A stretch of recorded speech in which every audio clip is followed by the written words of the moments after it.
بسم اللہ الرحمن الرحیم۔ السلام علیکم۔ یہ پانچوں اسی قبیلے سے تعلق رکھتے ہیں۔ علی بن سفیان نے کہا، میں نے اس دستے سے مخاطب ہو کر کہا کہ اس قبیلے کے کوئی آدمی یہاں ہوں تو باہر آ جائیں۔ یہ 5 صفوں سے باہر آ گئے۔ ان کے متعلق مجھے ان کے کماندار نے بتایا ہے کہ پرسوں سے چھٹی پر جا رہے تھے۔ میں انہیں اپنے ساتھ لے جا رہا ہوں۔ لڑکی کے اغوا میں ان کا ہاتھ ہو سکتا ہے۔ صلاح الدین ایوبی نے رجب کو بلا کر کہا، کل یہاں دوسرا کماندار آ رہا ہے، آپ میرے پاس آ جائیں گے، میں آپ کو منجنیقوں کی کمان دینا چاہتا ہوں۔ رجب کے چہرے کا رنگ بدل گیا۔ عرارہ کو گھوڑے پر ڈالے ہوئے جب وہ 2 حبشی اتنی دور نکل گئے جہاں انہیں تعاقب کا خطرہ نہ رہا تو انہوں نے گھوڑے روک لیے۔ لڑکی ایک بار پھر آزاد ہونے کو تڑپنے لگی۔ حبشیوں نے اسے کہا کہ اس کا تڑپنا بیکار ہے، اب اگر اسے وہ آزاد بھی کر دیں تو وہ اس ریگستان سے زندہ نہیں نکل سکے گی۔ انہوں نے یہ بھی کہا کہ وہ اسے بے آبرو نہیں کرنا چاہتے، اگر ان کی نیت ایسی ہوتی تو وہ اس کے ساتھ وحشیوں جیسا سلوک کر چکے ہوتے۔ عرارہ حیران تھی کہ انہوں نے اسے چھیڑا تک نہیں تھا۔ انہیں تو جیسے احساس ہی نہیں تھا کہ اتنی دلکش لڑکی ان کے رحم و کرم پر ہے۔ ان میں سے ایک نے، جو مارا جا چکا تھا، مرنے سے پہلے اس کے سامنے گھٹنوں کے بل بیٹھ کر التجا کی تھی کہ وہ تڑپ تڑپ کر اپنے آپ کو اذیت میں نہ ڈالے۔ عرارہ نے ان سے پوچھا کہ اسے کہاں لے جایا جا رہا ہے تو اسے جواب دیا گیا کہ وہ اسے آسمان کے دیوتا کی ملکہ بنانے کے لیے لے جا رہے ہیں۔ انہوں نے لڑکی کی آنکھوں پر پٹی باندھ دی اور اٹھا کر گھوڑے پر بٹھا دیا۔ اس نے آزاد ہونے کی کوشش ترک کر دی۔ اس نے دیکھ لیا تھا کہ یہ کوشش بے سود ہے۔ گھوڑے چل پڑے اور عرارہ نے ایک حبشی کے آگے گھوڑے پر بیٹھی محسوس کیا کہ رات ہو گئی ہے۔ گھوڑے رک گئے۔ اس وقت تک اس نازک لڑکی کا جسم مسلسل گھوڑ سواری سے ٹوٹ چکا تھا۔ دہشت سے اس کا دماغ بیکار ہو گیا تھا۔ اسے گھوڑے رکتے ہی اپنے ارد گرد 3-4 مردوں اور 3 عورتوں کی ملی جلی آوازیں سنائی دینے لگیں۔ یہ زبان اس کی سمجھ سے بالاتر تھی۔ یہی حبشی راستے میں اس کے ساتھ عربی زبان میں باتیں کرتے تھے۔ ان کا لہجہ عربی نہیں تھا۔ ابھی اس کی آنکھوں سے پٹی نہیں کھولی گئی تھی۔ اس کی تو جیسے زبان بھی بند ہو گئی تھی۔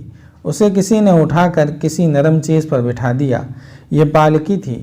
پالکی اوپر کو اٹھی اور اس کا ایک اور سفر شروع ہو گیا۔ اس کے ساتھ ہی دف کی ہلکی ہلکی گونجدار تھاپ سنائی دینے لگی اور عورتیں گانے لگیں۔ اس گانے کے الفاظ تو وہ نہ سمجھ سکتی تھی، اس کی لے میں جادو کا اثر تھا۔ یہ اثر ایسا تھا جس نے عرارہ کے خوف میں اضافہ کر دیا، لیکن اس خوف میں ایسا تأثر بھی پیدا ہونے لگا جیسے اس پر نشہ یا خمار طاری ہو رہا ہو۔ رات کی خنکی خمار میں لذت سی پیدا کر رہی تھی۔ عرارہ نے یہ چاہتے ہوئے کہ وہ پالکی سے کود جائے اور بھاگ اٹھے اور یہ لوگ اسے جان سے مار دیں، اس نے ایسی جرأت نہ کی۔ وہ محسوس کر رہی تھی کہ وہ ان انسانوں کے قبضے میں نہیں بلکہ کوئی اور ہی طاقت ہے جس نے اس پر قابو پا لیا ہے اور اب وہ اپنی مرضی سے کوئی حرکت نہیں کر سکے گی۔ وہ محسوس کرنے لگی کہ پالکی بردار سیڑھیاں چڑھ رہے ہیں۔ وہ چڑھتے گئے۔ کم و بیش 30 سیڑھیاں چڑھ کر وہ ہموار چلنے لگے اور چند قدم چل کر رک گئے۔ پالکی زمین پر رکھ دی گئی۔ عرارہ کی آنکھوں سے پٹی کھول کر کسی نے اس کی آنکھوں پر ہاتھ رکھ لیے۔ تھوڑی دیر بعد ان ہاتھوں کی انگلیاں کھلنے لگیں اور لڑکی کو روشنیاں دکھائی دینے لگی۔ آہستہ آہستہ ہاتھ اس کی آنکھوں سے ہٹ گئے۔ وہ ایک ایسی عمارت میں کھڑی تھی جو ہزاروں سال پرانی نظر آتی تھی۔ گول ستون اوپر تک چلے گئے تھے۔ ایک وسیع ہال تھا جس پر فرش روشنیوں میں چمک رہا تھا۔ دیواروں کے ساتھ ڈنڈے لگے ہوئے تھے اور ڈنڈوں کے سروں پر مشالوں کے شعلے تھے۔ اندر کی فضا میں ایسی خوشبو تھی جس کی مہک اس کے لیے نئی تھی۔ دف کی ہلکی ہلکی تھاپ اور عورتوں کا گیت اسے سنائی دے رہا تھا۔ یہ تھاپ اور یہ لے حال میں ایسی گونج پیدا کر رہی تھی جس میں خواب کا تأثر تھا۔ اس نے سامنے دیکھا، ایک چبوترا تھا جس کی 8-10 سیڑھیاں تھیں۔ چبوترے پر پتھر کے بت کا منہ اور سر تھا۔ اس کی ٹھوڑی کے نیچے تھوڑی سی گردن تھی۔ ٹھوڑی سے ماتھے تک یہ پتھر کا چہرہ قد آور انسان سے بھی 1.5-2 فٹ اونچا تھا۔ منہ کھلا ہوا تھا جو اتنا چوڑا تھا کہ ایک آدمی ذرا سا جھک کر اس میں داخل ہو سکتا تھا۔ منہ میں سفید دانت بھی تھے۔ یوں لگتا تھا جیسے یہ چہرہ قہقہا لگا رہا ہو۔ اس کے دونوں کانوں سے ڈنڈے نکلے ہوئے تھے جن کے باہر والے سروں پر مشالیں جل رہی تھیں۔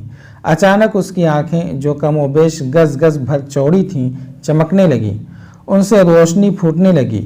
عورتوں کے گیت کی لے بدل گئی، دف کی تھاپ میں جوش پیدا ہو گیا، پتھر کے منہ کے اندر روشنی ہو گئی۔ لمبے لمبے سفید چوغے پہنے ہوئے دو آدمی جھک کر منہ سے باہر آئے، منہ سے باہر آ کر ایک دائیں طرف اور ایک بائیں طرف کھڑا ہو گیا۔ اس کے بعد پتھر کے منہ میں سے ایک اور آدمی نمودار ہوا، وہ بھی جھک کر باہر آیا۔ وہ ذرا بوڑھا لگتا تھا، اس کا چوغا سرخ رنگ کا تھا اور اس کے سر پر تاج تھا۔ ایک سانپ جو مصنوعی تھا اس کے دائیں کندھے پر کنڈلی مارے اور پھن پھیلائے بیٹھا تھا اور ایک بائیں کندھے پر۔ دونوں سانپوں کے رنگ سیاہ تھے۔ عرارہ پر ایسا رعب طاری ہوا کہ وہ سن ہو کے کھڑی رہی۔ یہ آدمی جو اس قبیلے کا مذہبی پیشوا یا پروہت تھا چبوترے کی سیڑھیاں اتر آیا۔